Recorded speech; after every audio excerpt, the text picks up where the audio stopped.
see the origin story. So, one of my partner, parang galing siya sa US na may, no? Mhm. Um, so, parang doon niya nakita yung how they serve yung seafood. So, Sa ano ba yan? New Orleans? parang siguro ano lang, simple lang, like kung ano yung purpose, kung ano yung why. The why, no? Go back to the why. Oo. Siyempre, sabi nga, the success daw ng negosyo, it depends kung ano yung purpose mo. Mas masaya daw yung nagbibigay sa Yeah. Sa tumatanggap, di ba?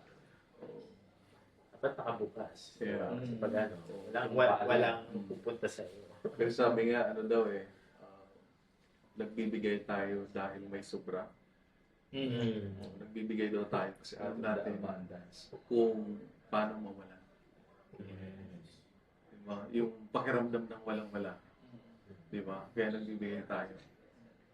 Dahil, So we see how you know your philosophy has been shaped by Rolando pa, yeah. your family man. And, so it's Shout out sa mga Bicolano. yeah.